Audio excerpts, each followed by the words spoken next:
Voilà, sans plus tarder, je vous invite à ouvrir la parole de Dieu. Ce matin, je continue mon sujet que j'ai commencé, c'est la foi des premiers croyants. Et ce matin, nous voyons la troisième partie, parce qu'il est important de revenir à notre vocation première, c'est d'être des témoins de Christ. L'Église a une vocation. Et quand je parle de l'Église, je ne m'adresse pas seulement, ou je ne pense pas seulement à ceux qui ont des postes, des titres dans une Église, mais je parle à tout disciple. Je n'ose même plus dire chrétien, parce que le mot chrétien, ça veut dire quoi aujourd'hui? Même le mot Église, si on fallait faire un sondage dehors en disant « Madame, monsieur, qu'est-ce que l'Église pour vous ?» On pourrait nous répondre « De quelle Église vous parlez ?» Puisqu'aujourd'hui, il y a tellement de mouvements qui se disent « Église de Jésus-Christ ». Alors la question, c'est si je parle de l'Église, je parle de quelle Église? Et nous voyons que Jésus n'a qu'une seule Église. C'est celle dont il est mort pour elle. C'est celle dont il remplit de son esprit et qui lui confie une tâche, c'est d'annoncer l'Évangile. Et l'Évangile, il est question donc d'une personne. Quelqu'un a dit « Nous ne changerons ce monde ni par la critique, ni par le conformisme au monde, mais par des vies enflammées par l'Esprit de Dieu qui brilleront au sein du monde. » Aujourd'hui, quand je parle même de la puissance du Saint-Esprit, j'y crois. Je crois que Dieu est celui qui guérit, qui délivre encore aujourd'hui. Mais personnellement, ce n'est pas le but premier de rechercher une puissance. Et nous verrons que la puissance que le Seigneur nous donne, ce n'est pas quelque chose qui tombe, vous savez, qui nous saisit, qui nous fait trembler, qui nous fait, je ne sais pas moi, crier, hurler, tout ce que vous voudrez. Mais la puissance que le Seigneur donne à son Église, c'est une personne. C'est le Saint-Esprit. Et nous l'avons reçu. Et il est en nous, il demeure en nous. Il est inutile de dire « Viens, Saint-Esprit, viens ». Mais si je lui dis de venir, alors c'est peut-être parce qu'il est parti de chez moi.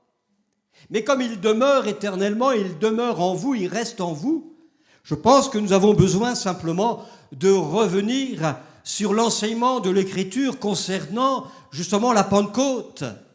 La Pentecôte, elle a été donnée une fois pour toutes.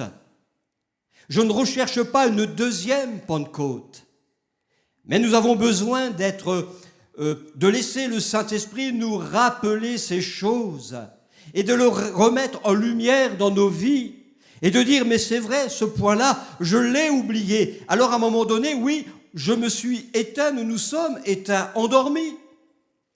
Mais ce matin, je pense que le Saint-Esprit, le Seigneur veut nous rappeler, la Pentecôte a été donnée une fois pour toutes.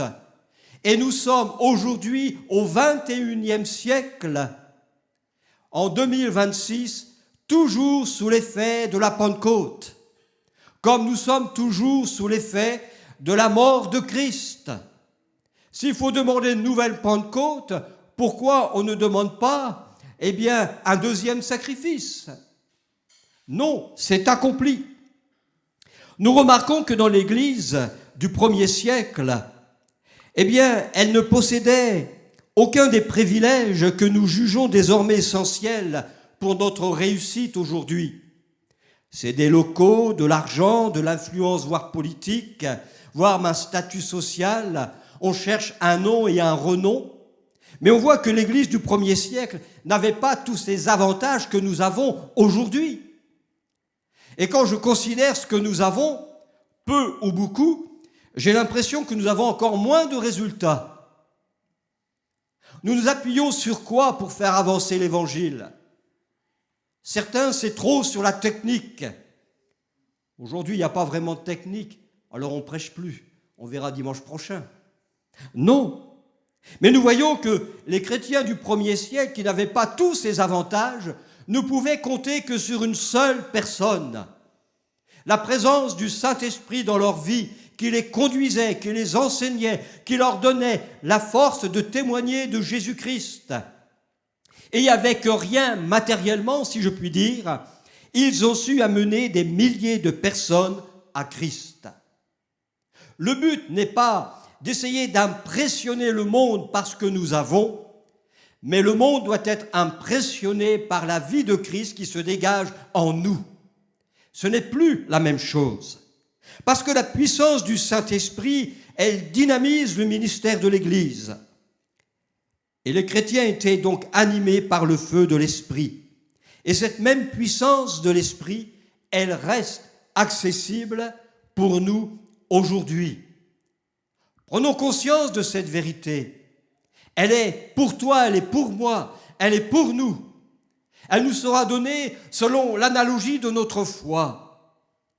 Mais quelle que soit l'assistance du Saint-Esprit que nous aurons pour vivre la vie de Christ, il y aura du fruit dans ma vie. Nous serons des modèles pour les uns, pour les autres. Et si nous brûlons, alors les gens du dehors viendront nous voir brûler. Vous remarquerez qu'à la Pentecôte, ce n'est pas le vent ni le bruit qui a attiré la foule. C'est des hommes et des femmes qui se sont mis à louer le Seigneur. Et c'est la louange qu'ils apportaient au Seigneur qui ont attiré la foule. En se disant, mais que se passe-t-il? Nous les entendons, en train de parler des merveilles de Dieu dans notre langue. Et ça les a surpris. Et une église qui perd cette notion de louer le Seigneur, de proclamer la grandeur de Dieu, est-elle encore l'église de Jésus-Christ? La puissance que nous recevons, elle n'est pas pour faire des choses extraordinaires. Ne faisons pas l'inverse. Je ne dis pas qu'il n'y aura pas des choses extraordinaires qui se feront, mais ce n'est pas le but premier. Vous recevrez la puissance d'en haut, le Saint-Esprit, pour être quoi? Pour être des témoins. Donc nous ne recherchons pas à faire premièrement des choses extraordinaires, mais nous recevons l'Esprit, la puissance, pour vivre une vie extraordinaire. C'est différent. Les hommes seront davantage attirés par ce que nous vivons que par ce que nous faisons.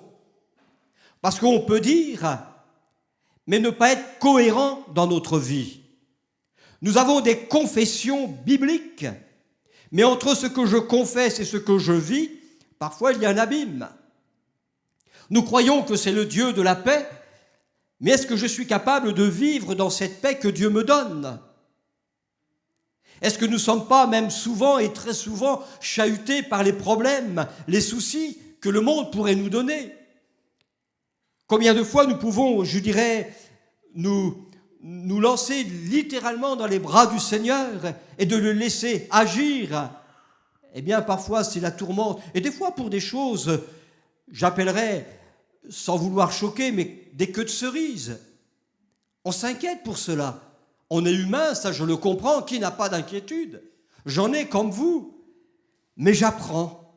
J'apprends à me décharger sur le Seigneur. Depuis quelque temps, j'ai vraiment cette pensée que je pense à un moment donné que je vous apporterai, c'est la parole de vie. En tous les cas, ce qui me pèse sur le cœur, et c'est une parole d'abord pour moi que je vous transmettrai, c'est que nous confessons des choses, mais nous ne les vivons pas. Or, le Seigneur désire que nous confessions sa parole, mais que nous la vivions.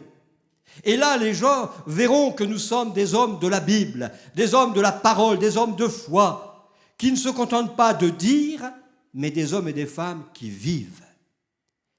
Et de là, nous entrerons dans Marc 16, verset 20, où les disciples, après la résurrection de Jésus, ils s'en allèrent prêcher partout. Le Seigneur travaillait avec eux et confirmait la parole par les miracles qui l'accompagnaient. Ce que je remarque ici, ce que le Seigneur confirme, c'est bel et bien sa parole. Parce qu'il a les disciples qui partent prêcher, ils sont conformes, tant dans leur proclamation et dans leur vie. Alors Jésus confirme.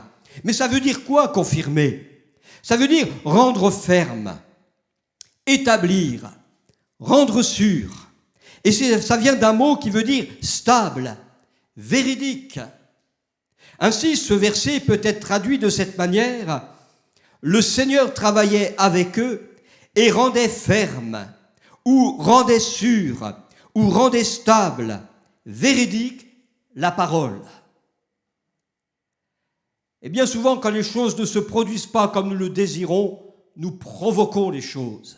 Ah, il faut que ça fasse, parce que sinon, les gens, qu'est-ce qu'ils vont dire? Non, il suffit d'être conforme à la parole de Dieu. Et alors, le Seigneur lui-même fait la confirmation et il rend stable, véridique, il nous rend sûr. Le témoignage des disciples était véritablement fondé sur la parole de Dieu. Alors, on revient dans Acte 1, verset 8, où Jésus dit « Vous recevrez une puissance ». Et remarquez bien, il souligne bien le Saint-Esprit. Vous recevrez donc une personne. D'ailleurs, recevoir, dans le texte original, c'est recevoir une personne.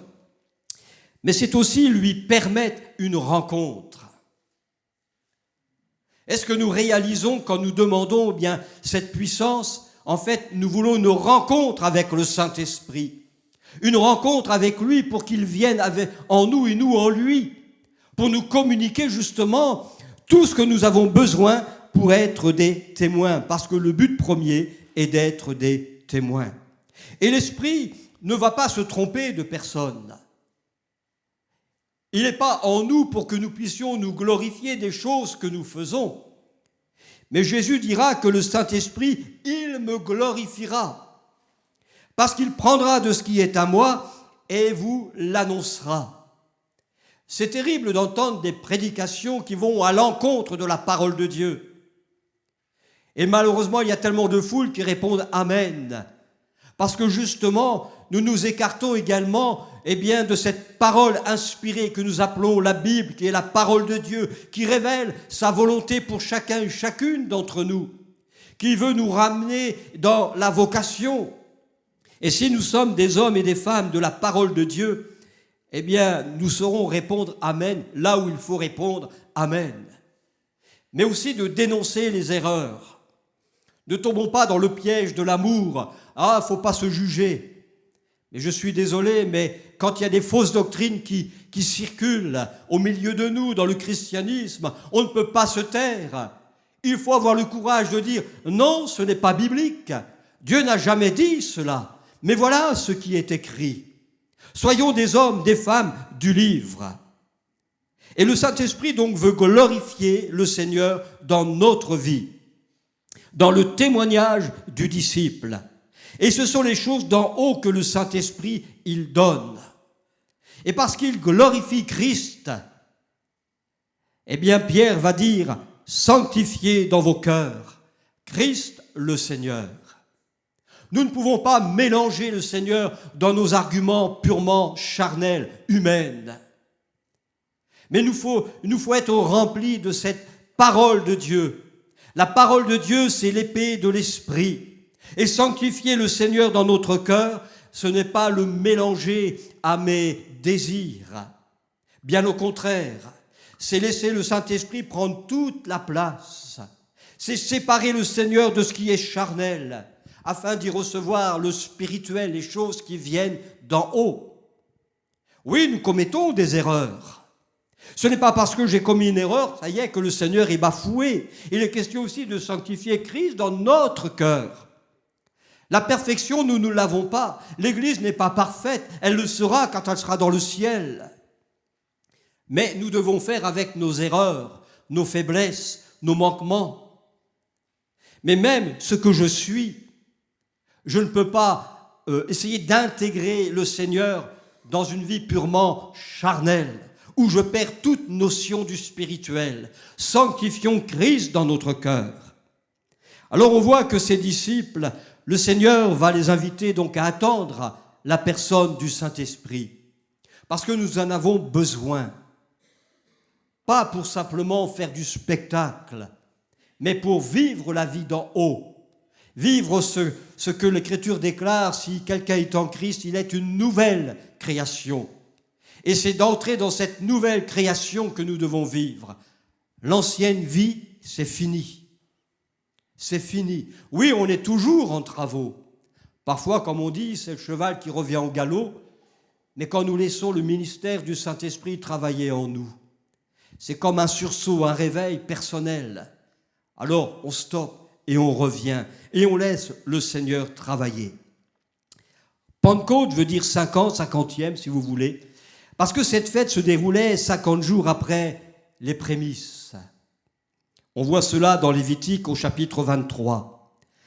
Le calendrier des Juifs, des fêtes juives, retrace les grandes lignes de l'œuvre de Jésus-Christ. Par exemple, Pâques, c'est la mort du Seigneur en tant qu'agneau. C'est ce que Paul dira aux Corinthiens au chapitre 5 et verset 7, où il dira « Christ, notre Pâques, a été immolé ». Et Jean-Baptiste, dans Jean 1, verset 29, lorsqu'il voit Jésus venir à lui, il va le désigner ainsi « Voici l'agneau de Dieu qui ôte le péché du monde ». La Pentecôte, elle symbolise la naissance de l'Église qui a eu lieu 50 jours après les prémices. Et les prémices, c'était ce qu'on prenait avant la récolte, eh bien, le blé, l'orge, etc., qui devait être présenté au Seigneur. Sacrificateur prenait les prémices et l'agitait devant le Seigneur pour qu'il puisse agréer ses gerbes et aussi la récolte. Et seulement ensuite, on faisait une récolte. Et nous voyons que là, les prémices ont été faites. Et pendant que les sacrificateurs étaient en train d'agiter pour l'agrément de la récolte, la Pentecôte est venue. La Pentecôte est venue. Non pas une nouvelle Torah, mais quelque chose de, je dirais, la révélation finalement du don de la loi, du don de la Torah était en train de se manifester à ce moment-là. Là, Dieu est en train d'accepter la grande récolte de l'œuvre de Christ. Et cette récolte a commencé quand Pierre est sorti au jour de la Pentecôte. Il a proclamé Jésus-Christ. Et là, une grande foule a été transpercée dans leur cœur du message de l'Évangile. Et la moisson a commencé à se faire. Et des milliers de personnes venaient parce que c'était le jour de la moisson. Voyez-vous, c'était accompli une fois pour toutes. Nous sommes toujours sous les effets de la Pentecôte. Mais il faut pour cela que la véritable Église de Jésus-Christ revienne dans sa vocation. Qu'elle cesse de toujours appeler le Saint-Esprit, viens, viens, nous l'avons. Mais il faut maintenant le laisser agir dans notre vie personnelle. Le laisser agir quand nous nous réunissons, que ce soit dans les temps de prière, d'études bibliques, du culte, mais surtout quand nous sommes dehors, appelés à être des témoins pour annoncer l'Évangile, pour que la moisson continue. Jésus n'est toujours pas arrivé, il n'est pas encore revenu. Notre mission n'est pas terminée.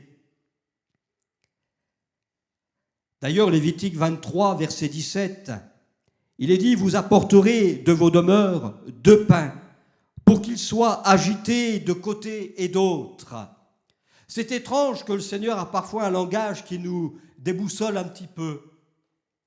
2 pains, et pourtant nous sommes baptisés dans un seul pain.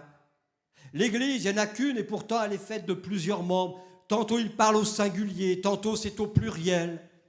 Ça pourrait nous déconcerter, je veux dire, mais là on n'y comprend plus rien. Parce qu'à la Pentecôte, le Saint-Esprit a baptisé les croyants et les a unis en un seul corps.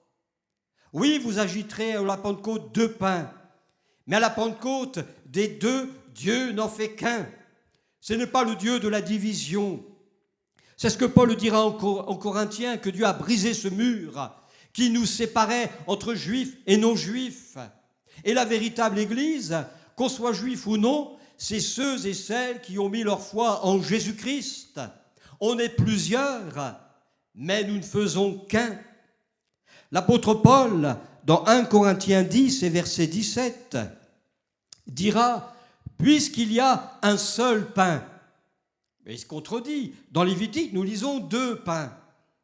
Mais dans la vision de Dieu, c'est un seul pain. Nous qui sommes plusieurs. Alors là, c'est quand même le comble. Hein. 2 pains, 1 pain, plusieurs. C'est quoi ce bazar? Et il continue. Nous formons un seul corps, car nous participons tous à un même pain. Ce même pain, ce pain au singulier pour nous, n'est-il pas le Fils de Dieu qui se présente comme étant le pain de vie? Quelle que soit ta nationalité, là d'où tu viens, nous devons avoir le même Seigneur. Nous devons manger du même pain. Mais les 2 pains, finalement, c'est ces 2 entités, juifs et non-juifs, ensemble en Jésus-Christ. Et là, nous formons un seul corps. Et ce seul corps se nourrit d'un seul pain qui est Jésus-Christ, le Fils de Dieu. Alors on peut comprendre qu'aujourd'hui il y a une telle confusion, on se dit, mais de quelle Église s'agit-il? Je me souviens, j'ai déjà dit, mais pardonnez-moi si je me répète, c'est pas l'âge, mais des fois j'aime bien enfoncer le clou de cette sœur qui, avec son mari bien sûr, était dans une assemblée, puis à un moment donné, le mari de cette sœur a abandonné, et puis à un moment donné, il a dit, mais moi je ne comprends plus. Il y a plusieurs églises dans cette région, mais il dit, vous n'êtes pas capables d'être ensemble. Moi, je vois de la division, de la discorde entre vous. Alors, qui il faut croire? Et je peux comprendre la réaction de cet homme. Voyez-vous, nous avons notre responsabilité devant le monde, devant Dieu. Est-ce que j'amène à l'unité ou à la division ou à la confusion? Si nous nous écartons des réalités bibliques, nous ne pouvons plus apporter les réalités de l'Évangile qui amènent les hommes à faire un et à se nourrir d'un seul et même pain. Alors je suis conscient qu'il est question dans ce pain du levain qui symbolise la présence du péché dans l'Église terrestre. Je dis bien terrestre. L'Église ne sera parfaite qu'une fois qu'elle sera enlevée dans le ciel. Mais aujourd'hui, il faut faire avec bien ce qu'on a, notre personnalité. Nous avons besoin de mûrir, de grandir. Et je crois qu'être baptisé dans le Saint-Esprit, c'est aussi dans le but de nous amener à nous perfectionner, de marcher de progrès en progrès, de réveiller en nous ce qu'il y a à réveiller. Il y a des temps de Dieu comme cela. Pour certains, ça va être réveillé pour telle ou telle chose. Mais quand l'Esprit met le doigt sur un problème dans notre vie, ne fermons pas nos oreilles, mais prions pour qu'il nous donne la force d'aller là où il nous conduit. Nous devons marcher de progrès en progrès. Et nous voyons que l'Église est constamment en travaux jusqu'au retour de Jésus. Dieu désire une chose pour chacun et chacune d'entre nous, c'est notre sanctification. Mais parce qu'il veut notre sanctification, cela ne retire pas notre responsabilité, puisqu'il faut que nous achevions notre sanctification ici-bas. Ça veut dire que nous devons travailler encore, et de mieux en mieux, dans notre relation mutuelle, fraternelle, mais aussi avec le Seigneur. Éphésiens, chapitre 5, versets 25 à 27. Marie, aimez vos femmes, comme Christ a aimé l'Église, et s'est livré lui-même pour elle, afin de la sanctifier par la parole, après l'avoir purifiée par le baptême d'eau, afin de faire paraître devant lui, vous remarquez, c'est afin de faire paraître devant lui cette Église glorieuse. Un temps à venir, quand Jésus reviendra, premier impact de ce retour, c'est l'enlèvement de l'Église. Mais il veut faire paraître devant le Père une Église glorieuse, qui sera sans tache, ni ride, ni rien de semblable, mais sainte et irrépréhensible. Est-ce qu'aujourd'hui on peut voir ces qualificatifs de l'Église aujourd'hui? Oui, il fait les gros yeux, Bernard, il secoue les sourcils. Je ne crois pas. Et si on se connaît et qu'on a assez l'humilité de reconnaître encore nos faiblesses, nos manquements, nos péchés, on se dit non, non. Mais nous voyons au travers de cela que dès ici-bas, le Saint-Esprit veut travailler, il veut nous préparer, il veut nous réveiller. L'ordre du Seigneur pour son Église, c'est veiller et prier parce que nous ne savons pas le jour où il reviendra. Nous devons être prêts à tout moment, prêts aujourd'hui. Et s'il ne revient pas aujourd'hui, veillons et prions demain parce qu'il peut revenir demain. Et cela doit nous tendre, eh bien, comme je dirais, à fond, au maximum. Les choses vont tellement vite. Alors je crois que nous sommes toujours sous les effets de la Pentecôte. Et comme la mort du Seigneur, il s'agit d'un événement unique qui ne sera pas réitéré. Ne tombons pas dans le piège de rechercher une autre Pentecôte. Cependant, l'Église, elle peut connaître, oui, de nouvelles onctions. Mais connaître une onction du Saint-Esprit, ce n'est pas la Pentecôte. L'apôtre Pierre a été baptisé du Saint-Esprit au jour de la Pentecôte, mais on voit que des périodes dans sa vie où il y a des événements spécifiques, où il a besoin d'être saisi par le Saint-Esprit. Quand il monte sur la terrasse, il est visité par le Saint-Esprit pour aller dans la maison d'un païen, d'un Romain. Pour lui, c'était impensable d'entrer dans la maison d'un païen. Eh bien, nous voyons que là, il est saisi par le Saint-Esprit. Ce n'est pas une Pentecôte, mais il a une onction particulière. Et plus tard, on verra qu'il recevra une autre onction pour ressusciter une jeune fille. Donc, il y a des périodes comme cela. Le don de foi, c'est quoi? Je pense que c'est des moments où le Seigneur nous saisit. Le don de foi, ce n'est pas la foi qui sauve, c'est-à-dire une foi permanente en Jésus-Christ. Le don de foi, c'est à un moment donné, le Seigneur va se saisir de nous et nous donne une foi particulière pour croire à quelque chose. Imaginez un instant que le Seigneur vous dise « Tu vas aller dans telle maison, tu vas prier pour un tel, et parce qu'il est mort, et il va ressusciter. » Je peux vous dire, il ne suffit pas d'y aller. Et puis ensuite de dire « Moi je crois à la résurrection, je prie parce que je crois, il va ressusciter. » Je n'y crois pas. Je ne crois pas. Comprenez bien ce que je veux dire. Je crois que Dieu peut ressusciter. Mais il y a des moments où on a besoin d'une foi particulière. Sinon, allons tous dans les cimetières et prions pour les morts. Et tous les morts vont ressusciter. Mais ça ne marche pas comme cela. Et c'est peut-être pour cela que des fois on est un peu déçu dans le domaine de la guérison. Je crois en la guérison, je le dis haut et fort. Mais est-ce que tous les malades sont guéris ? Question et un point d'interrogation.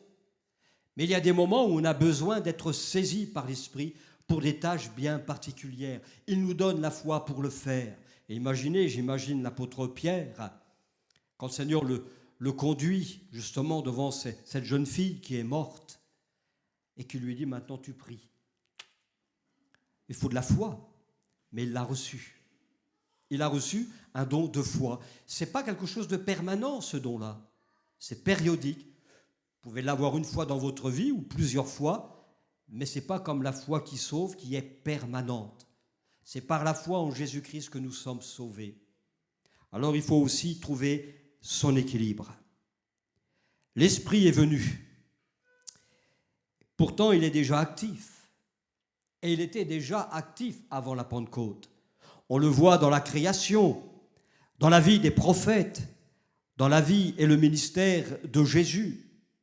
Mais deux changements allaient se produire. L'Esprit ne descendrait pas simplement sur les individus comme ça, mais il habite en eux. Il demeure. Et il veut y demeurer éternellement. Alors qu'avant, c'était dans l'Ancien Testament, des hommes étaient saisis, recevaient l'Esprit pour une tâche bien particulière, les prophètes. Mais nous voyons que le peuple dépendait du ministère du prophète pour être conduit, pour être enseigné, pour y recevoir les directions de Dieu. Mais aujourd'hui, le Saint-Esprit n'est pas réservé pour une élite. Le baptême du Saint-Esprit, il est aussi pour toi. Pour toi. Ça, c'est une réalité qu'il nous faut chercher, rechercher, saisir par la foi. C'est une réalité parce que l'Esprit veut demeurer avec toi et en toi. Et Jésus a prié pour cela. Et Jésus a toujours fait la volonté du Père. Même sa prière était dans la volonté du Père. Jean 14, verset 16, verset 17. « Je prierai le Père, et il vous donnera un autre consolateur, il parle du Saint-Esprit, afin qu'il demeure éternellement avec vous. L'Esprit de vérité que le monde ne peut recevoir, parce qu'il ne le voit point et ne le connaît point. Mais vous, vous le connaissez, car il demeure avec vous et il sera en vous. » Et pour que l'Esprit vienne, il fallait que Jésus meure, ressuscite et retourne auprès du Père. Dans le ciel, le Seigneur est actif. Il prie pour toi, pour que tu reçoives l'Esprit. Il prie pour nous, pour que nous soyons renouvelés. Et quand je parle d'un renouvellement, je ne parle pas de nouvelle Pentecôte, mais d'être renouvelés dans les choses que nous avons déjà reçues, entendues et peut-être oubliées. Jésus dit « Je prierai le Père ». Et c'est la condition pour que l'Esprit soit donné. Alors nous voyons qu'à la Pentecôte, il y a eu du bruit, du vent, des langues de feu et la louange des croyants qui était donnée dans diverses langues. Les langues de feu parlent du puissant témoignage de l'Église. L'Évangile est un message inspiré. C'est un message qui vient d'en haut. Il faut que l'Esprit brûle notre langue pour que nous puissions annoncer cet évangile. Quelqu'un a dit que notre langue peut être enflammée par le ciel ou par l'enfer. Vous savez, être enflammé, une langue enflammée par l'enfer, ça ne veut pas dire être grossier, être contre l'Église, mais il suffit de prêcher une doctrine autre que celle de l'Écriture. Déjà dire que Jésus ne viendra jamais, c'est déjà une erreur. Ce n'est pas un message qui vient du ciel. Jésus dit le contraire, je reviendrai. Et il est fidèle et bon pour être fidèle dans ses promesses. Ensuite, il est venu, il a baptisé. Baptiser veut dire immerger, mais on peut dire aussi être assimilé. Le baptême de l'Esprit est l'acte par lequel Dieu veut relier les croyants à celui qui est la tête, à celui qui est ressuscité et glorifié. Être baptisé dans le Saint-Esprit, ce n'est pas simplement de parler en langue dans les réunions haut et fort, ce qui sert strictement à rien, à mon sens. Après, peut-être que certains sont pour, mais je vous donne ma conviction. Que servirait-il pour vous ce matin si je vous prêche en langue? Personne ne pourrait répondre « Amen » parce que vous n'allez rien comprendre. Moi non plus, je ne vais même pas comprendre. Donc ça ne sert à rien de parler en langue dans nos réunions. Parlons dans une langue audible, compréhensible, qui exhorte, qui édifie, qui console, et que nous puissions ensuite répondre « Amen ». Si nous voulons parler en langue, ça serait plutôt à la maison. Paul lui-même disait « Je préfère donner 10 000 paroles dans un langage audible que 10 000 paroles en langue. » Parce que celui qui parle en langue, il s'édifie lui-même. En un mot, il se fait du bien. Et c'est pourquoi nous l'avons reçu, l'Esprit. Nous avons des fois besoin de renouveler ce parler en langue. Mais dans nos réunions, est-ce utile? Je ne crois pas. Mais si nous voulons élever notre voix, que ça puisse être dans une langue que nous puissions comprendre. À la Pentecôte, oui, il parlait des langues étrangères. Ce n'était pas le parler en langue. Puisque la foule qui était représentée par une quinzaine de nations, eux comprenaient ce qui était dit. Ce qui veut dire que quand nous sommes saisis par le Saint-Esprit, c'est pour avoir un langage audible, pour dire au monde que l'Évangile peut être prêché dans toutes les langues. Mais si on commence à parler en langue, cette langue que nous ne pouvons comprendre, ça ne sert à rien. Dans 1 Corinthiens 12, versets 12 et 14, « Car comme le corps est un, il y a plusieurs membres, et comme tous les membres du corps, malgré leur nombre, ne forment qu'un seul corps. Ainsi en est-il de Christ. Nous avons tous, en effet, été baptisés dans un seul esprit, pour former un seul corps, soit juif, soit grec, soit esclave, soit libre. Et nous avons tous été abreuvés d'un seul esprit. Ainsi, le corps n'est pas un seul membre, mais il est formé de plusieurs membres.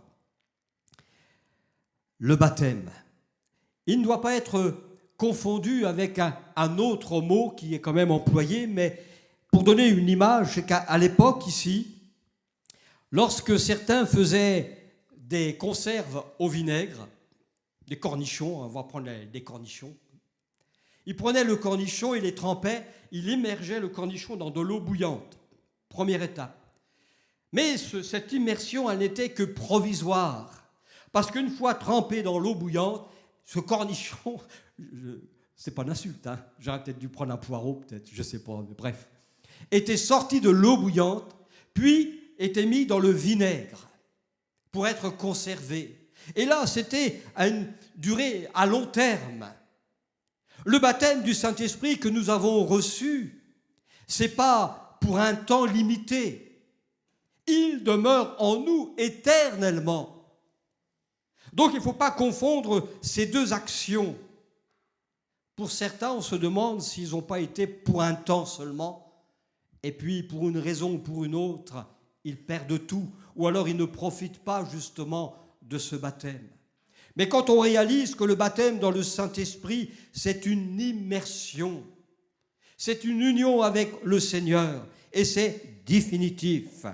Dans le Nouveau Testament, d'ailleurs, on trouve plus souvent la référence à notre union et notre identification à Christ qu'au passage dans l'eau du baptême.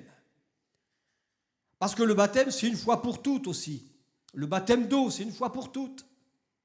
Je ne vais pas me refaire baptiser parce que j'ai négligé la prière, la parole, j'ai commis un péché. Oh frère, baptisez-moi parce que... Non. Mais nous avons besoin de... On voit que c'est l'identification à Christ, notre attachement à Christ qui est mis en avant. Jésus dira lui-même, celui qui croira et qui sera baptisé sera sauvé, mais celui qui ne croira pas, eh bien, sera condamné. Christ nous dit qu'un simple accord intellectuel n'est pas suffisant. Je disais tout à l'heure, nous savons des choses sur la parole, mais ce n'est pas suffisant de savoir. Il nous faut vivre. Alors il nous faut une réelle union, un réel changement, d'où le baptême dans le Saint-Esprit. Comprenons que ce n'est pas le baptême d'eau qui fait le disciple, c'est l'Esprit. C'est le Saint-Esprit qui fait de nous des disciples. Vous recevrez la personne du Saint-Esprit. Romains 8, verset 9. Pour vous, vous ne vivez pas selon la chair, mais selon l'Esprit. Si du moins l'Esprit de Dieu habite en vous, si quelqu'un n'a pas l'Esprit de Christ, il ne lui appartient pas. Acte 10, versets 44 à 48. Quand Pierre prononçait encore ces mots, le Saint-Esprit descendit sur tous ceux qui écoutaient la parole. Donc là, il est dans la maison de Corneille, des païens, et la promesse qui avait été faite pour justement le peuple d'Israël, eh bien là, ils reçoivent la même promesse. Pourquoi ? Eh bien, sur ceux qui écoutaient la parole. On revient sur l'importance de la parole. Si on la met de côté, nous passons à côté des promesses et des réalités du Saint-Esprit. Parce qu'ils ont écouté la parole de Dieu, alors l'Esprit est venu. Tous les fidèles circoncis, donc là les Juifs croyant en Jésus, qui étaient venus avec Pierre, ils furent étonnés de ce que le don du Saint-Esprit était aussi répandu sur les païens. Ils ont été surpris, tiens, eux aussi. Mais il n'y a pas le Saint-Esprit juif et le Saint-Esprit des païens. C'est le même. C'est le même. Et on continue la lecture. Car ils les entendaient parler en langue et glorifier Dieu. Alors Pierre dit, peut-on refuser l'eau du baptême à ceux qui ont reçu le Saint-Esprit aussi bien que nous ? Et il ordonna qu'ils fussent baptisés au nom du Seigneur, sur quoi ils le prièrent de rester quelques jours après eux. Sur ce verset, On a souvent débattu, le baptême d'eau doit-il être donné avant ou après être baptisé du Saint-Esprit? Question. Question. Baptême du Saint-Esprit, vous savez, on ne le donne pas, il faut le rechercher. Mais plusieurs ont été baptisés d'eau avant d'être baptisés du Saint-Esprit.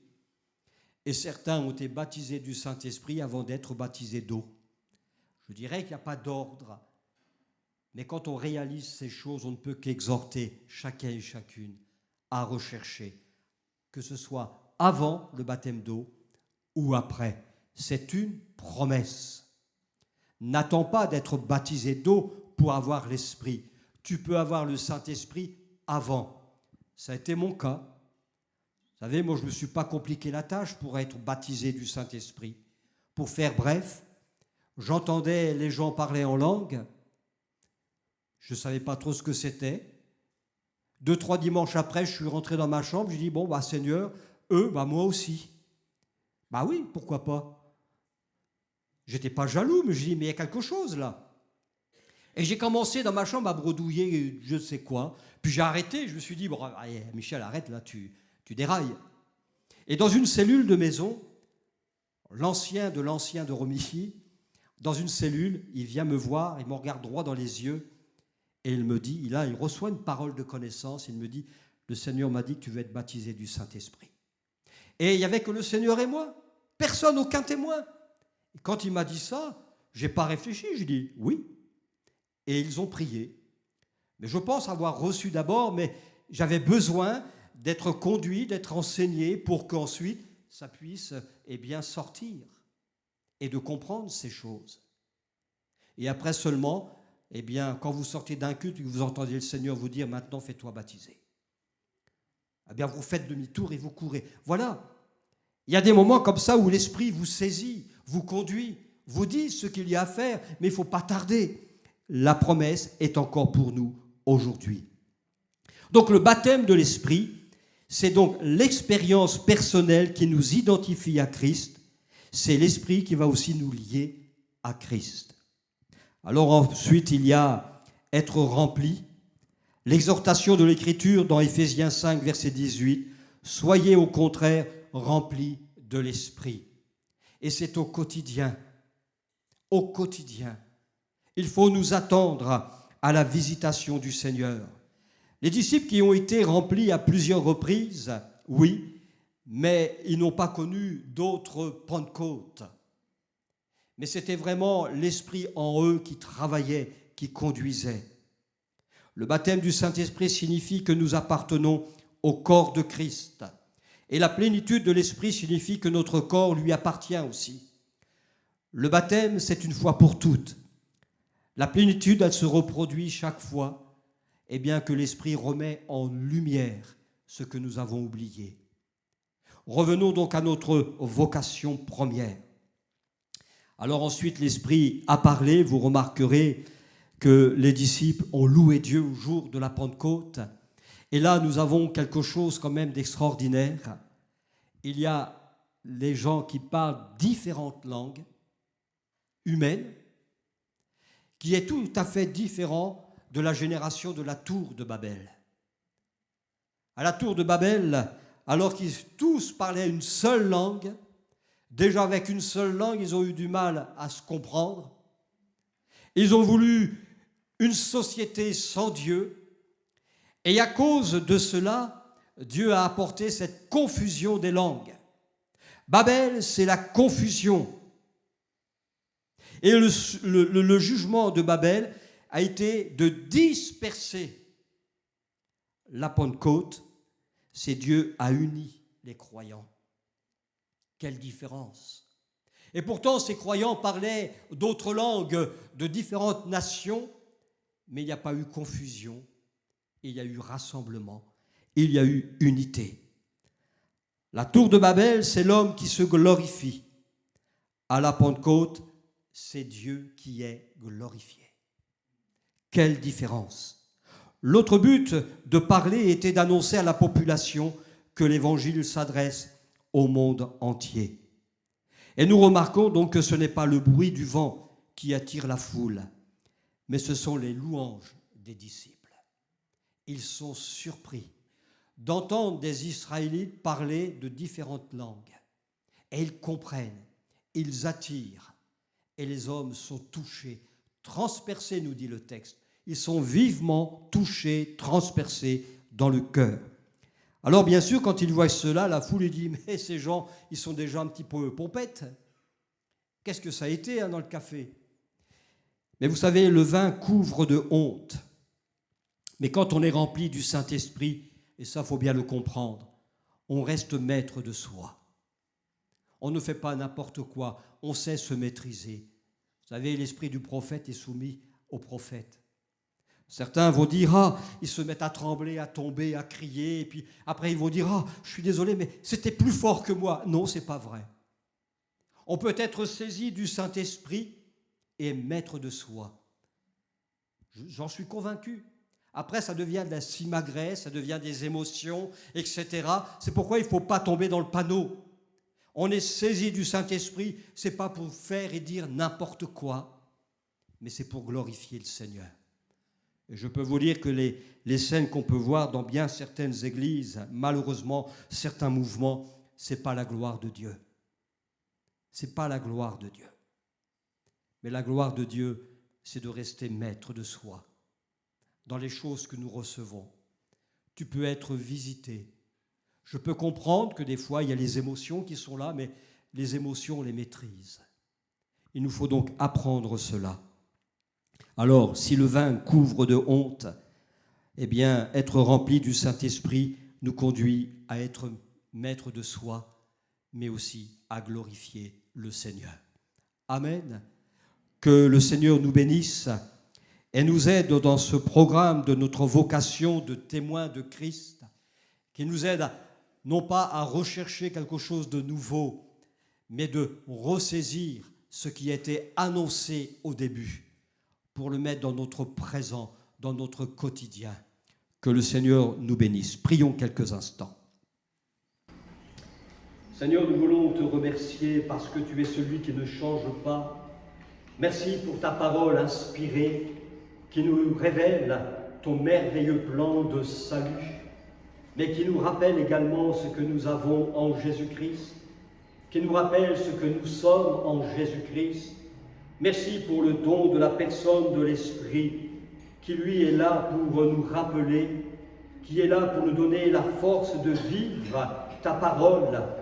Merci vraiment de te saisir de nous, de réveiller en nous toutes les choses que nous avons pu apprendre au début, afin que ça devienne du quotidien, afin d'être des témoins de Christ pour ce monde qui se perd, pour ce monde qui est dans une pleine confusion, qui vivent dans les inquiétudes, dans les angoisses, qu'ils puissent trouver sur leur chemin de véritables disciples qui sachent vivre dans la paix de Christ et qui aient cette puissance d'annoncer l'Évangile.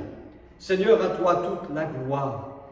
Seigneur, dès maintenant, je te prie de te saisir de nous, que cette semaine puisse être aussi un temps de visitation de ta part. Parle à nos cœurs. Merci de redresser ce que nous avons peut-être même tordu, de nous rappeler ce que nous avons oublié.